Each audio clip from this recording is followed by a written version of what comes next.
WTAP looks back on this day in history in today's We the People, celebrating 250 years. On July 22, 2003, U.S. Army Private Jessica Lynch, a prisoner of war who was rescued from an Iraqi hospital, receives a hero's welcome when she returns to her hometown of Palestine, West Virginia.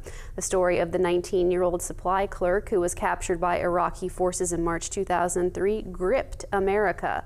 However, it was later revealed that some details of Lynch's dramatic capture and rescue might have been exaggerated, but not by her. A moment to reflect, a time to remember. Join WTAP in celebrating We the People. Watch This Day in History every day on WTAP News at 6, proudly sponsored by WVU Medicine Camden Clark.